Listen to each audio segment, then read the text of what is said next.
आज जो हम लड़ते हैं, आज जो हम प्रोटेस्ट करते हैं, कभी तलाक के खिलाफ और कभी यूसीसी के खिलाफ, कभी एनआरसी के खिलाफ और कभी वक्फ बोर्ड वक्फ बिल के खिलाफ, ये भारत के संविधान को जानते हैं। आप हिंदू मुस्लिम लड़ाओगे तो क्या हम नहीं जानते हैं कि आर्टिकल नंबर 14 के अंदर क्या कहा गया? आर्टिकल नंबर 14 में कहा गया इक्वालिटी बिफोर लॉ और the equal protection of the loss with in the territory of India. Bharat के सारे लोग बराबर हैं। क्या आप हिंदू मुसलमानों के नाम पर लड़ा दोगे या कोई कानून बनाओगे? तो क्या आप बेवकूफ समझे? आर्टिकल नंबर 15 भी हमें आता है जिसके अंदर कहा गया कि prohibition of discrimination on grounds of religion, कि धर्म के नाम पर कोई कानून नहीं बनाया जा सकता। क्या हमें टोपी दाढ़ी के नाम पर अगर मारोगे दुनिया के लोगों, यहूदियों और खुसूसन भारत के लोगों, तो हमें क्या आर्टिकल नंबर 21 नहीं मालूम जिसके अंदर कहा गया protection of our life and personal liberty, हमारी जान की रक्षा करना यहाँ के बड़े लोगों और यहाँ के सरकार की जिम्मेदारी। क्या हमारे मस्जिद, मदरसा, कुरान, इनके ऊपर कोई कानून बनेगा तो हमें आर्टिकल नंबर 25 नहीं मालूम है? Freedom of conscience and free profession and practice propagation of the religion, जैसे हमें कुरान याद है, अल्हम्दुलिल्लाह ऐसे संविधान के आर्टिकल को भी लोगों के सामने पेश किया जा सकता। ये खुली मोहब्बत की दलील नहीं तो और क्या है मेरे भाइयों? बैरकैफ कुछ ऐसे फसादी लोग आए हैं, अल्लाह उनको हिदायत दे, वरना हमारा जो प्लेटफॉर्म है उलमाए किराम का, शरीयत का, इससे बेहतर प्लेटफॉर्म हमारी नज़र में कोई नहीं है। चूँकि ये लोग शहीद हुए हैं अपने देश के लिए, इसीलिए इनका चर्चा करना मैंने बहुत ज़रूरी समझा। वरना 1920 के बाद जो हिंदू मुसलमानों ने इत्तिहाद पेश की, अगर वही इत्तिहाद आज कायम हो जाए, आवाम में कोई गड़बड़ी नहीं, कुछ लोगों में गड़बड़ी है जो शराब की थैलियां दे दे कर लोगों को लड़ाते हैं। वरना क्या ऋग्वेद, यजुर्वेद, सामवेद, अथर्ववेद, रामायण, महाभारत, गीता पढ़िए, इनके अंदर भी बहुत अच्छी बातें हमारे हिंदू भाइयों की अंदर लिखी गई है। उसके अंदर क्या फ़र्क है भाई? हम एक अल्लाह को मानते हैं, कुरान की आयत पढ़ते कुल हुवल्लाहु अहद अल्लाहुस समद लम यलिद वलम यूलद वलम यकुल लहू कुफुवन अहद। हमारे हिंदू भाई इसी को ब्रह्मा सूत्र के नाम से पढ़ते, एकम्मा ब्रह्मा द्वितीयो नास्ते नहना नास्ते किंचन। हम क़यामत की बात करते हैं कि भाई क़यामत आएगी, यौम यफ़िर्रुल मर्उ मिन अख़ीही व उम्मिही व अबीही व साहिबतिही व बनी। हर आदमी परेशानी के आलम में मुब्तला होगा। या अय्युहन्नासुत्तक़ू रब्बकुम इन्न ज़लज़लतस्साअति शैउन अज़ीम। क़यामत का अक़ीदा कुरान में है, यही अक़ीदा गुरुड़ पुराण में भी है। ओम पूर्णमिदः पूर्णात् पूर्णमुदच्यते पूर्णस्य पूर्णमादाय पूर्णमेवावशिष्यते। हम कहते हैं कि अल्लाह एक है, अल्लाह का कोई बेटा बेटी नहीं। हम पुराणों में भी वही लिखा है, न कश्चित पतरस्टी लुकी न चिस्तान वच्युतिस्य लिंगम सकारनम करना दिपा दिपो न चास्य कश्चित जनिता न चादिपा। यही पैगाम उसमें भी है। हमारा कुरान कहता है कि 1 मिनट तुम्हारा लिखा जाता है, एक एक लम्हा। ला युगादिरु सगीरतन वला कबीरतन इल्ला अहसाहा। जितने भी हमारे नौजवान हैं 14 साल की उम्र से लेकर मरने तक, आपका एक एक लम्हा लिखा जाता, आपका एक एक मिनट लिखा जाता है, सब कुछ छोड़ा नहीं जाता। यही चीज़ कही गई है, युनः पिता जनिता युविधाता धामानि वैद भूनानि विश्वायुदेवा नाम नाम दायक इवतम संपरश्नम भूना यंतयन्या। यही बात उसमें भी लिखी गई कि मरने के बाद ईश्वर के सामने आना है और कहना है कि हम इतने मर्तबा मुखिया रहे, ये ईश्वर हम एमपी रहे। तो ईश्वर कहेगा एमपी बाद में, पहले मुखिया में जो घोटाला किया वो बताओ। मुर्गा बना दिया जाएगा, वहां हिसाब किताब होगा। युना पिता जनिता का यही मतलब है हर किसी के लिए। मुसलमान का तो ज्यादा है, मुसलमानों के लिए तो अल्लाह के नबी एक हदीस पेश करते हैं कि क़यामत में सवाल होगा, उम्र के बारे में पूछा जाएगा, वन उम्र ही फीमा अपना, उम्र कहाँ बिता कर आए। लेकिन हमारे जो नौजवान तबका जो सोशल मीडिया में एकदम मस्त पड़े रहते हैं, हर वक्त अपनी जवानी को बर्बाद करते हैं, उनके लिए भी कहा गया वन शबाबी फीमा अबला। अपनी जवानी यानी 15 साल से लेकर 45 साल या 50 साल जवानी है, नौजवानी से जवानी यंग ब्लड है, हर चीज में एकदम बिल्कुल पुरजोश हो जाते हैं हमारे नौजवान, क्योंकि खून गर्म होता है उनका। आगे पीछे कोई परवाह नहीं करेंगे। देखते ना, बाइक पे बैठते हैं, बाइक में भले ही 100 सीसी की बाइक हो, उसको एकदम 150 की स्पीड पे भगाने।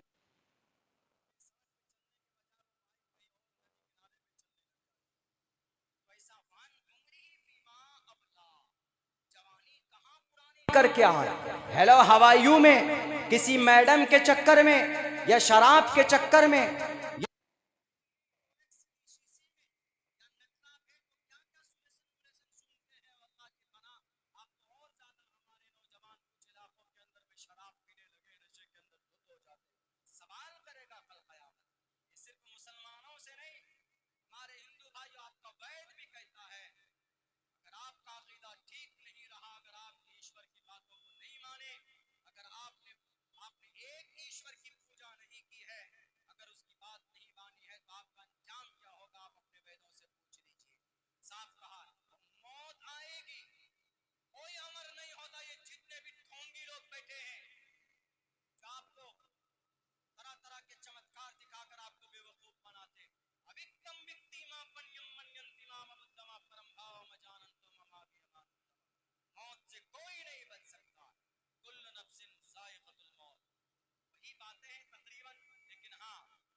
आपको सेम मिलेगा, एक जबर की भी कोई गड़बड़ी आपको नहीं मिल सकती। ये चीज है इस्लाम। इस्लाम की सदाकत और अदालत, एक लफ्ज इधर से उधर नहीं हो सकता। हमने मीडिया वालों को देखा है कि आपके मौलाना लोग तलाक की जब बातें आती तो आपकी शरीयत में है कि 3 तलाक नाजायज है, हराम है, और आपके मौलाना लोग बोलते हैं, कहते हैं कि नाजायज हराम के तलाक मतलब 3 तलाक है। तलाक के ऊपर बहुत ज्यादा गर्म बहस हो जाती है। मीडिया के अंदर मीडिया वाले उल्टे पुल्टे तरीके से समझाते हैं। देखिए, हमारी शरीयत का पैगाम, हमारा मसला हमारे उलमा से बेहतर कोई नहीं समझा सकता। आलिम दीन अपनी तरफ से कोई बात लोगों को नहीं कहता, यहां तक के नबी भी की बात नहीं कहता, बल्कि वमा यंतिकु अनिल हवा, जो अंबिया नबी और रसूल होते हैं वह अल्लाह की तरफ से बात, उनके पैगाम उन तक पहुंचता है तब वो बोलते हैं। यही बात ऋषि मुनियों के ताल्लुक से भी कही गई कि ऋषि मुनि, अगर वो ऋषि मुनि सच में अवतार है तो अवतार अपनी तरफ से कोई बात नहीं कहता, बल्कि ईश्वरीय ग्रंथ से उनको ईश्वरीय मैसेज दिया जाता है, तब जाकर वो ईश्वानी होती है, तब जाकर वो लोगों के बीच में पैगाम रखते हैं। तलाक का मामला है, इस्लाम में तलाक इतना आसान नहीं है जितने हमारे कुछ लोगों ने फोन पे झगड़ा हुआ बीवी को बोल देते 1 2 3 तलाक जाओ। इसीलिए इस पर मोदी जी कानून लेकर आए, वरना इस्लाम में तलाक देने की जो खूबसूरती वो दुनिया के किसी धर्म में नहीं। यहूदी धर्म में ऐसा है, क्रिश्चियन में, नसारा जिसको हम बोलते हैं, इसमें इतनी सख्ती है, अगर आपने शादी कर ली और आप दोनों की नहीं जम रही है, मियां बीवी की लड़ाई कर रहे हैं, झगड़ा कर रहे हैं, हमेशा लड़ते रहे, कभी किसी के ऊपर हाथ उठा देते हैं, बच्चे हैं, गलत असर पड़ेगा बच्चों के ऊपर। तो ऐसी सूरत में क्या करना चाहिए? अगर वो चाहेंगे कि भाई हम तलाक ले लें, तो वो अपने धार्मिक रोशनी में तलाक नहीं ले सकते। कानूनी तौर पर भी जाएंगे तो कहीं पर 1 साल, कहीं पर 2 साल, कहीं पर 5 साल लग जाता है। तो शरीयत ईसाई में, शरीयत नसारा में, यानी एक मर्तबा आपने शादी कर ली तो आप उसको जिंदगी भर कभी डिवोर्स नहीं दे सकते, आप उसको तलाक नहीं दे सकते। जैसी भी बीवी मिली है उसको लेकर आप चलिए। यहूदी में अलग है इसका, यहूदी में ऐसा है कि आप अपनी बीवी को मोहतरमा को बिठा कर लेकर गए सीतामढ़ी के किसी मॉल में शॉपिंग कराने के लिए, वहां बीवी में आप में झगड़ा हो गया और आपकी बीवी कम खूबसूरत थी, दांत उसकी थोड़ी सी उठी हुई थी या कोई और गलत वो थी, आप परेशान हैं। बीवी की खूबी उनकी अच्छाई मर्द ही जान सकता है, लेकिन सामने में कोई बहुत हैंडसम नहीं बोल सकते, कोई ब्यूटीफुल गर्ल दिख गई, अच्छी लड़की दिख गई, उनको ब्यूटीफुल खातून दिख गई। वहां पर यहूदी मजहब में क्या है, यहूदी मजहब में यह है कि अगर उसको कोई अच्छी औरत पसंद आ जाए, ये लफ्ज है आजकल के बाइबल में, आजकल के अहद जदीद में जो लिखा है उन लोगों ने अपनी तरफ से, वरना हजरत मूसा अलैहिस्सलाम को जो तौरात जो मिली थी उसमें यह बात नहीं है। आज के बारे में जो बना हुआ है, उन्होंने लिखा है कि अगर कोई खूबसूरत औरत उनकी बीवी से ज्यादा खूबसूरत औरत सामने आ जाए तो पहली वाली बीवी को कह सकता है, हेलो मैडम, जाए बाय बाय टाटा जाए, हमको दूसरी मिल गई, और उस औरत से निकाह जाकर कर ले फौरन, यूं कहे कि madam I want to marry you. वो बात की बात है कि उसके सर पर चप्पल पड़े, सर के सारे बाल उड़ जाएं, वो बात की बात। लेकिन अगर उस औरत ने एक्सेप्ट कर लिया कि नहीं भाई ठीक है, हम भी आपसे निकाह करना चाहते हैं, बस हो गई, शादी भी हो गई और इस बीवी को तलाक भी हो गई। यहूदी में आसानी और नसारा में शिद्दत, इन दोनों के बीच को इस्लाम ने रखा है। इस्लाम ने कहा कि अगर बीवी से शादी हो, हस्बैंड बीवी की ना जमे, 1 साल बाद, 6 महीने बाद या 2 साल बाद झगड़ा हो, तो तरीका यह है कि भाई बड़े लोगों को बिठाएं, समझाएं, बात करें, सारे रास्ते जब मजदूद हो जाएं कि नहीं जनाब सुलह नहीं हो रही है, तो ऐसी सूरत में इस्लाम क्या कहता है कि तीनों गोली मत फायर करो, 3 गोली लगने के बाद कोई जिंदा नहीं बचता, 1 तलाक दो अपनी बीवी को। यानी अगर आपको रिश्ता खत्म करना है, देखिए इस्लाम की कितनी खूबसूरती है। इस वाले इसके ऊपर डिबेट नहीं करेंगे ये बेजमीर बेईमान मीडिया वाले, इस पर नहीं डिबेट करेंगे कि इस्लाम में एक पहलू ये भी है। इस्लाम का जो तलाक देने का सबसे बेटर तरीका वो ये है, उसके अंदर कहा गया कि भाई सारे लोग मिलजुल कर समझाए कि नहीं भाई तुम लोग एक साथ रह चुके हो या 2 साल जिंदगी गुजार चुके हो, तुम्हारे बच्चे हैं, तुम्हारे बच्चे कहाँ जाएंगे, लेकिन फिर भी नहीं मानते, तो ऐसी सूरत में शौहर कहेगा अपने मोहतरमा से पाक होने के बाद, महीने में जब बीवी पाक हो गई तो मोहतरमा से कहेगा कि मोहतरमा 1 गोली फायर करता हूं, यानी तुम्हें 1 तलाक देता हूं। 1 तलाक दे दिया, अभी निकाह नहीं टूटी। जब लफ्ज तलाक मुंह से निकलता है ना, तब होश आता है ना। देखते ये जितने भी 3 तलाक देने वाले देते हैं, फोन पे दे देते हैं 1 2 3 दे दिया, हो गया, तब बाद में होश में आता हो मेरी बीवी तो खत्म हो गई, मेरे बच्चे छोटे छोटे, क्या होगा। उसके बाद फिर निकलते हैं मसनूई मुफ्तियाने किराम के पास, जो जबरदस्ती मुफ्ती बर्पा होते हैं, बनते नहीं। हमारे उलमा जो मुफ्तियाने किराम है, जो मेहनत करते हैं, जो इन्होंने किताबों को पढ़ा, वसूल को पढ़ा, उनके पास नहीं जाएंगे, क्योंकि वो जाएंगे पता उनके पास जाएंगे तो मामला तो खत्म है। तो ऐसे मुफ्तियों को ढूंढते हैं, मौलाना कुछ रास्ता निकालिए मुफ्ती साहब। वो कहते हैं अच्छा कोई बात नहीं, खबर मत करो, 3 ही तलाक देने, घबराओ मत, हम है ना, आ जाओ, 15,000 रुपए लेकर आ जाओ, तुम्हारा निकाह पढ़ाते, तुम्हारा हलाला करवाते, उसके बाद तुम उसी से कर लेना जाके। अब मजबूरन वो आदमी प्रेशर में आके करता है, वो सोचता है कि भाई मुफ्ती साहब नहीं करा रहे हैं, लेकिन ये पता नहीं क्या गड़बड़ घोटाला हो रहा है पूरा का पूरा, वो कर लेता है और पूरी जिंदगी फिर वैसी उनकी गुजरती। हलाला होता, हलाला करवाया नहीं जाता, हलाला हो जाता है। और तलाक जो 3 तलाक देने की जो वो है, इसीलिए कहते हैं कि तलाक को समझिए। जब आपने 1 तलाक अपनी बीवी को दी है तो तलाक, लफ्ज तलाक निकलते ही फिर औरत को महसूस होता है कि नहीं भाई हमको तलाक पड़ने वाली, 1 तलाक हो गई, मेरी जिंदगी खत्म हो जाएगी, मैं कहाँ जाऊंगी। हो सकता है कि बाद में तौफीक मिल जाए, 10 दिन बाद, 15 दिन बाद, 1 महीने का टाइम मिलता है सोचने विचारने का दोनों को। तो इस 1 महीने में अगर एहसास हो जाए दोनों को कि नहीं हम तलाक नहीं ले सकते, तलाक नहीं दे सकते, तो क्या है, अब बीवी तो निकाह में, तो फौरन बीवी के हाथ पकड़ो, उनको किसी होटल में लेकर जाइए, खाना खिलाइए, हो गया, मामला सेट हो गया, तलाक वापस हो गई, बीवी है आपकी, कोई निकाह नहीं, कुछ नहीं। लेकिन चलिए अगर आपने एक महीना नहीं सोचा तो अगले महीने में यही प्रोसेस अपनाइए, फिर आपको एक महीने का टाइम मिलेगा। यानी आपको सोचने समझने के लिए कई महीने मिल जाते हैं और कई महीने में फैसला हो जाएगा। अगर सच में वो लोग बजिद होंगे कि नहीं हमको तलाक लेना ही है, तो उसके बाद भाई महीनों के बाद में प्रोसेस में जाकर के वो बीवी खुद ब खुद अलग हो जाएगी। लेकिन यहाँ पर एक मौका मिलता है, यहाँ पर बल्कि दो मौके मिलते हैं उनको अपनाने का। निकाह नहीं टूटता है। तलाक की इस बेहतर सूरत को ये मीडिया वाले कभी नहीं दिखाएंगे। क्यों? क्योंकि इनके पेट में दर्द होता कि इस्लाम में जो बुराई है उस चीज को दिखाओ। हलाला कैसे होता है बताओ।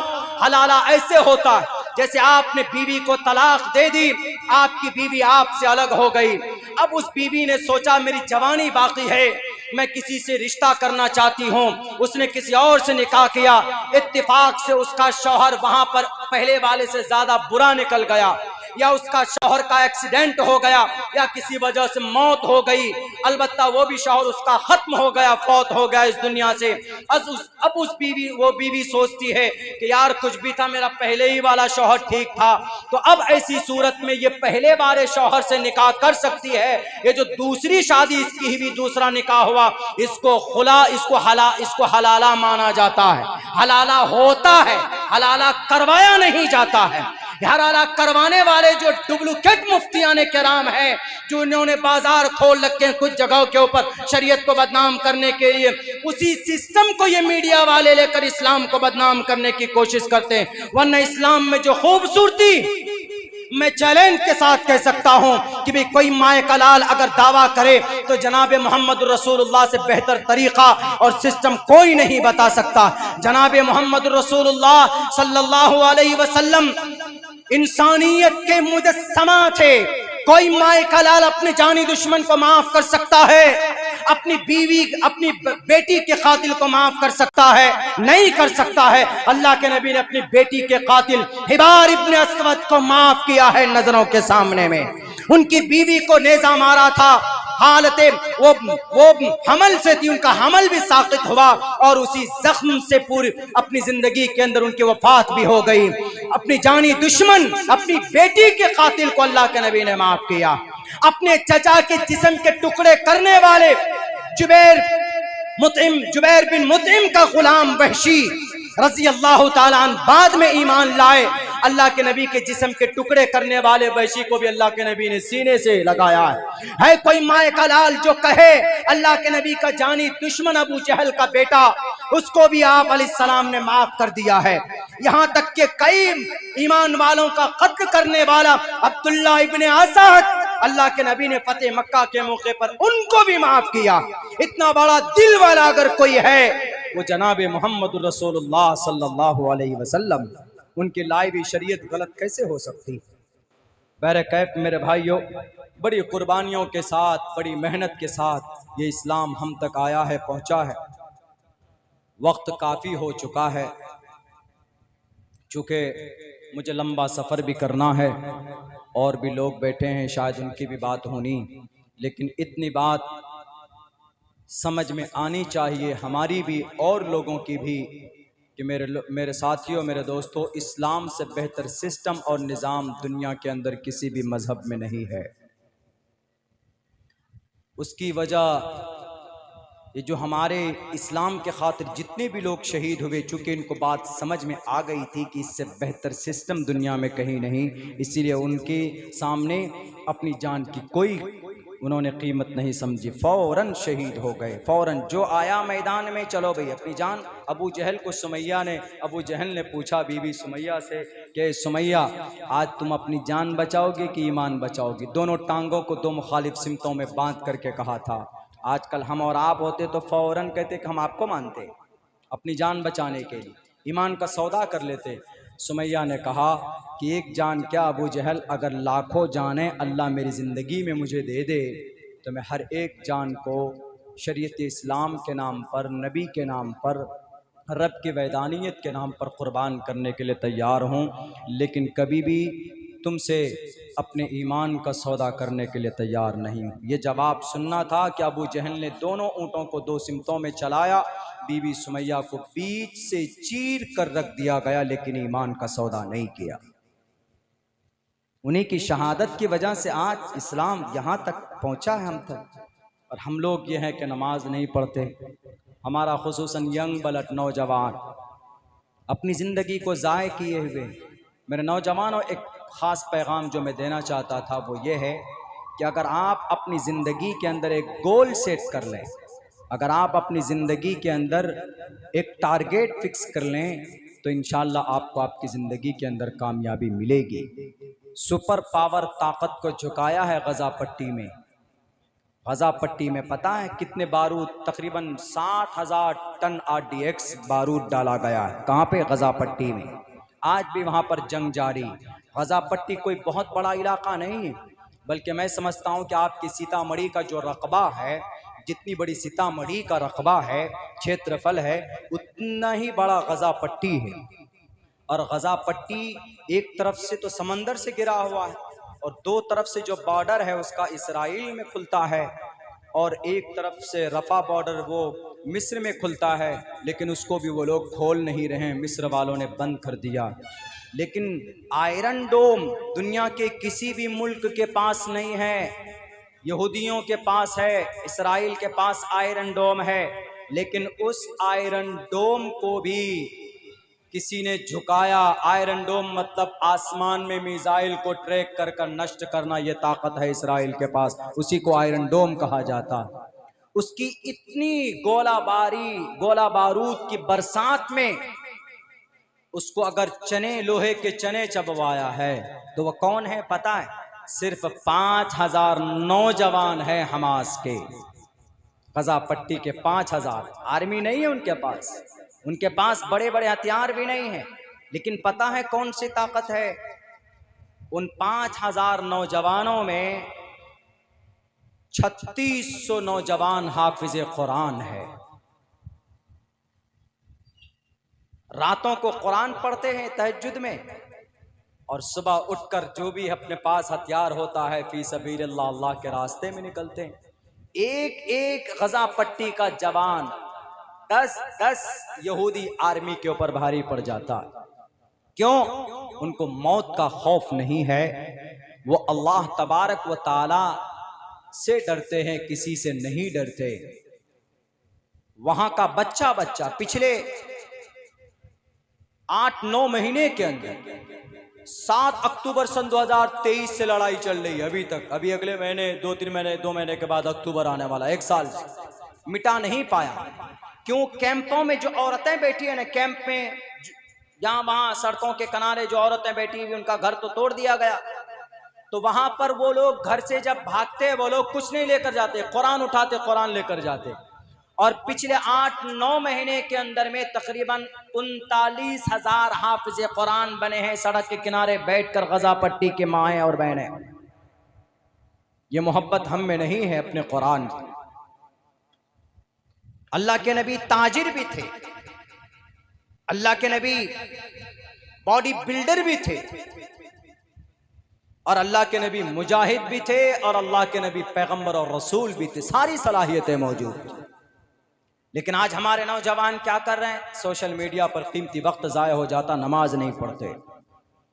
इस प्रोग्राम में जितने भी नौजवान, उन तमाम से मैं एक ही गुजारिश करूंगा, कुछ कीजिए मत कीजिए। आप जिंदगी में जो कुछ कर रहे हैं, अच्छा है तो कीजिए, बुरा है तो पाबंदी से पढ़िए। इंशाअल्लाह ये नमाज आपकी जिंदगी के अंदर बड़ी तब्दीली ला सकती है। आप तिजारत कीजिए। हमारे नबी ने 40 साल की उम्र तक तिजारत की थी, और अल्हम्दुलिल्लाह आपका यह इलाका ताजिर लोग हैं, कारोबारी लोग, और तिजारत करना चाहिए। नौजवान अगर बेदार हो जाएं तो अपनी तकदीर बदल सकते हैं। यही यहूदी जो आज इतनी ताकतवर बने हुए, बितफसील इस पर अगर बात की जाए तो कम से कम घंटों चाहिए, लेकिन नहीं करूंगा, शॉर्टकट में बताता हूं। 2000 साल तक इस यहूदी कौम ने गुलामी की है। गुलामी इनकी जगह नहीं थी, लेकिन पिछले 75 साल में इन्होंने अपनी तकदीर बदल दी। उसकी वजह यह है कि इन्होंने अपने बच्चे की, अपने नौजवानों की ऐसी तरबियत की है, तालीम से ऐसा जोड़ा है कि सबसे बड़ा तालीम याफ्ता फर्द अगर आप दुनिया में ढूंढेंगे तो आपको कहां मिलेगा? आपको यहूदियों में मिलेगा। वो लोग नहीं खाएंगे चलेगा, घर नहीं बनाएंगे चलेगा, लेकिन अगर पढ़ेंगे नहीं तो चलेगा नहीं। तालीम से उन्होंने दुनिया को अपनी मुट्ठी में किया। तिजारत की दुनिया का बादशाह कौन? यहूदी। एजुकेशन का दुनिया का बादशाह कौन? यहूदी। कुरान क्या कहता है यहूदियों के बारे में? अरे ये जलील और खार है। और आपको कुरान क्या कहता है? वंतुमुल आलौन। मामला उल्टा हो गया है। कुरान झूठा नहीं है, लेकिन हम अपने करतूत की वजह से हमने अपने वकार को खोया है। हम अपने करतूत की वजह से जो चीजें जरूरी है हम उसको करते नहीं है। ईमानदारी को हमने छोड़ दिया है। शराब हमारे नौजवान पीते हैं। एक दूसरे की मदद हमारे लोगों में होनी चाहिए, करना चाहिए। हमारे जितने भी मदारिस हैं उनको आगे बढ़ाइए, उनको अपग्रेड करने में साथ दीजिए। यहूदियों ने अपनी बिरादरी को उठाने के लिए पिछले 75 साल में 38 तंजीमें बनाई। अमेरिका को चला, गद्दी पर बैठे हैं कौन? गद्दी पर भले ही नसारा बैठा हो, लेकिन उनके एक यूनिटी है। उस यूनिटी को वो यूनिटी व्हाइट हाउस को चलाती, वो यूनिटी अमेरिका को चलाती उन यहूदियों की। आज आप एक एक चीज जो आपके हाथों में है वो सब यहूदियों के प्रोडक्ट हैं। लाइफ बॉय साबुन यहूदियों का, लक्स साबुन यहूदियों का, डिटॉल यहूदियों का, कलर जो लगाते हैं लॉरेल कलर लगाते हैं, गार्नियर कलर लगाते इस्तेमाल करते हैं यहूदियों का। आईफोन आप इस्तेमाल करते यहूदियों का प्रोडक्ट है। नोकिया आप इस्तेमाल करते यहूदियों का प्रोडक्ट है। मोटोरोला आप यूज करते यहूदियों का प्रोडक्ट है। ये सारे प्रोडक्ट यहूदियों के। कपड़े की दुनिया में जाएंगे, बेहतर से बेहतर ब्रांड के कपड़े यहूदियों के, जूते बेहतर से बेहतर यहूदियों के। 320 प्रोडक्ट भारत के अंदर उन्होंने भेजा और 780 प्रोडक्ट उन्होंने तैयार किया है अपने हाथों से यहूदियों ने। तब जाकर दुनियावी एतबार से ये पूरी दुनिया पर काबिज हुए।